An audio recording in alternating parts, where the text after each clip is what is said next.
I'd asked TJ Watt about something else completely, and he was the one who changed the subject to the Bears false starting on virtually every snap Monday night.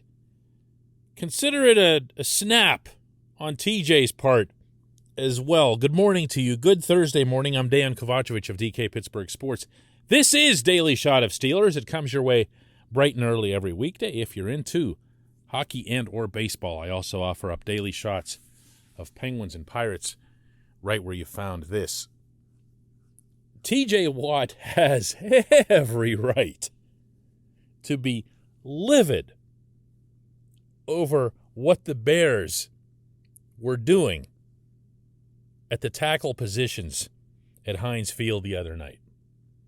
Because if it isn't discussed, if it isn't made public, then he risks, and really all edge rushers and people who make a living off getting back to the quarterback, losing, I don't want to say livelihood. I mean, TJ's making $1 zillion, so I don't want to make it sound like he's going to, end up, living under a bridge or something. But it is the impact that he has on the game for his team. Sacks can be an excessively superficial stat, but they matter to those guys, as do QB hits and QB hurries and tackles for losses and everything else that comes with an effective edge rusher. If the other guys are allowed to cheat, and that's what it is, it's cheating, that's a very real problem. For those who don't know exactly what it is that I'm talking about, Chicago had guys, and this couldn't have been more obvious. The press box is a good, 250 feet away from the field at Heinz Field, and you could see it plain as day from up there without even using the binocs. They would begin to move and create just enough of an apprehension on TJ's part or the other edge, Alex Highsmith's part, that it would throw them off. Now, TJ still had a monster game, and that's part of the beauty about complaining at a certain time, because he doesn't sound like sour grapes. He had 3 sacks. His team won the game.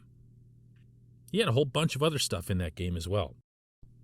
Here it is in full, by the way. This is the entire exchange between TJ and me, including, you'll hear a follow-up question that I throw in there as well. It helps when the tackles are getting out half a second early every play. I don't know what's going on with that. Seems like the tackles are leaving early on every single down, and we really can't do anything about it, so the home field advantage is kind of dead. So I don't know what to do about that. That always makes it a lot tougher for a pass rusher. Got to find ways to overcome. So when you see it, though, and it's pretty obvious when it happens, do you call out attention to the guys that are calling the game? I try to let the officials know, and that's really all I can do. This portion of Daily Shot of Steelers is brought to you by Point Park University. Choose from nearly 100 career-focused programs leading to bachelor's, master's, and doctoral degrees. Choose when and how you'd prefer to do that studying, whether it's at Point Park's gorgeous downtown Pittsburgh campus, whether it's online, maybe a flexible hybrid format that's somewhere between the two. Learn more about all of this at pointpark.edu. I'll tell you what worries me. It's that the Chicago game wasn't isolated.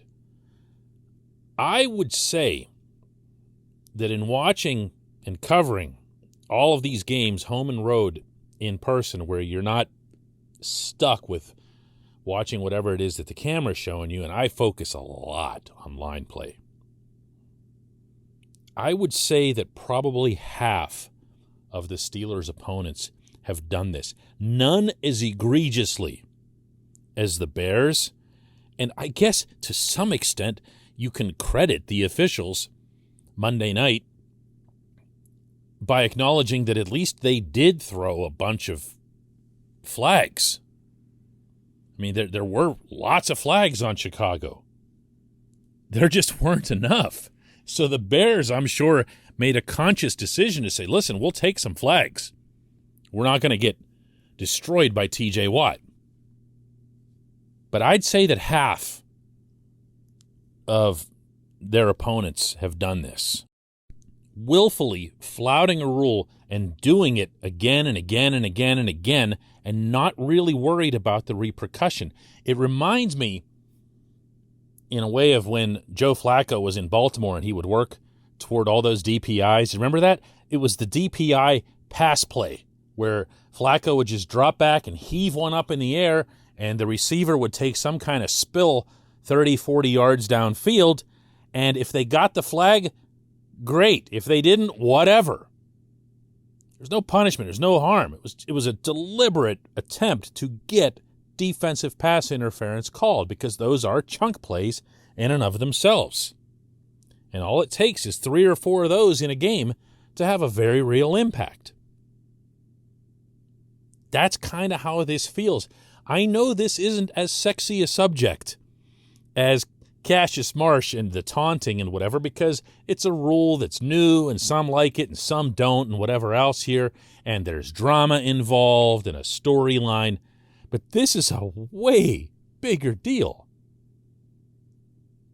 Because my fear, to get back to that, is that it might be another way, yet another way, that the NFL is protecting quarterbacks. And I'm not going to get into, this and that about how quarterbacks, should be allowed to get creamed and slaughtered and whatever else here. As someone who was completely okay with Minkah Fitzpatrick's hit on Justin Fields the other night. Why? Because Fields came out from the backfield. He's a runner. He was a runner. He tucked the ball away and he was gone. That doesn't mean you can take a hit to the head or anything like that, but it does mean you can be tackled. You can be tackled with authority. You can get hit. Now, the bigger worry here, certainly from the Pittsburgh perspective, is that you'd lose a vital component of who you are if this is in fact some kind of, under-the-table decree by somebody at league offices. Like, let's not worry so much about false starts and lining up a certain way or whatever. Why? Because it's helping to preserve the quarterbacks who are making $25 or $30 million a year. I hope that's not the case. Because part of what makes football great remains defense. And there's nothing, I guess, other than, a pick six, but there's nothing that's more dramatic in football from a defensive standpoint than the sack. And there are stars recording sacks, too. TJ's just one of them, but if you go back over the history of football, defensive linemen, in particular, guys who blitz and record sacks, are stars, too. And this isn't asking that they're afforded any special rights. Actually, it's the exact opposite. They want to make sure that the other side isn't being afforded those rights. So you'll notice that when I played the exchange, when I asked TJ, hey, are you saying something about this? And he kind of started to back off a little bit. Like, I think that was when, and this happens a lot, by the way, whenever athletes will talk about something that's even remotely officiating related, they'll feel comfortable talking about it right up until the follow-up. And when they realize, oh, wait a second, what am I doing here? I'm going to get fined, or we're going to end up being cast as this or that, maybe even by the officials themselves, and you kind of back off a little bit. I hope that the Steelers on the field, regardless of what they're saying to me or any other reporter, I hope that when they're on the field, they're filling the Stripes' ears nonstop. Watch that guy over there. Watch 65. He's moving constantly. Watch him, watch him, watch him. Look, there he goes. He did it again. Did you see it? How did you miss that? That's what you need to be doing through the game. That's what you need to be doing. There's no greater impact that can be had on influencing the officials than doing stuff like that. And the Steelers need to be doing it like from the very opening series of their game Sunday against the Lions. When we come back, just one question.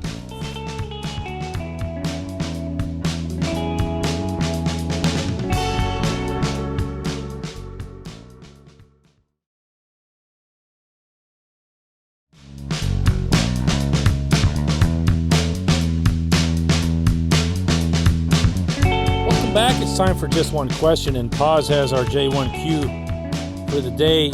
He asks, the Bears exposed flaws in the offensive line and pass defense. However, do you agree that the game would not have been as close if not for the muffed punt that gifted the Bears a touchdown? I'm not glossing over the concerns. They're serious and must be addressed. However, the Steelers have flaws like every team in the AFC that are further exacerbated when a team turns the ball over. Pause. Of course, I mean, you know the answer to this. Of course the game wouldn't have been as close if Ray McCloud hadn't fumbled there. The reason that the Ray fumble gets underscored the way that it does, and I'm not talking about the outside here, I'm talking about on the inside. The reason that Mike Tomlin is going to mention that before anything else, the reason that I can guarantee you Tomlin is storming around South Water Street, dropping F-bombs in every which direction related to Ray McCloud, is because coaches see that as a controllable variable. They don't always see it with a mistake in, let's say, a judgment, like, Ben not making the right read on a route tree, or Najee Harris zigging when he should have zagged, or even a defensive player missing an assignment. They see fumbles as being something they can manage. And when you look at the way Ray fielded that ball, all he had to do was go down. And it's one of the things they stress to you again and again and again and again in those situations. Just catch the ball and don't lose it. We'll deal with whatever 3 or 4 extra yards you would have given up in the process. We can handle that. We can't handle losing a possession and 7 points. That's what makes them crazy. Not just Danny Smith, who's already crazy, but the head coach as well, and really everybody associated with the team. Because that's something that you're conditioned to do constantly. Constantly.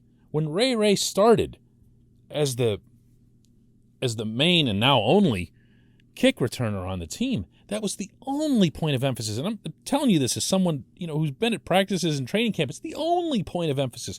The rest of it's nice, but it's all gravy.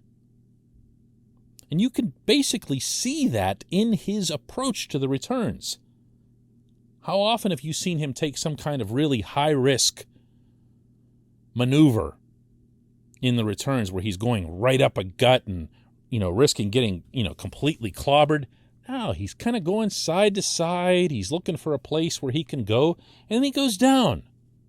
And it's never very exciting, is it? Well, this was exciting, and just not the good kind.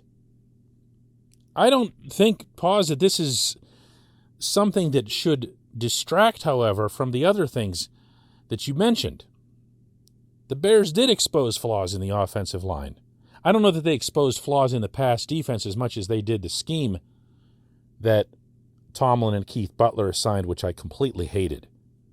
But I definitely agree with you that they exposed flaws in the offensive line. I don't think that has anything to do with Ray's fumble. And if you're getting into what counts for the biggest point of blame, that's one of my least favorite lines of conversation when it comes to sports.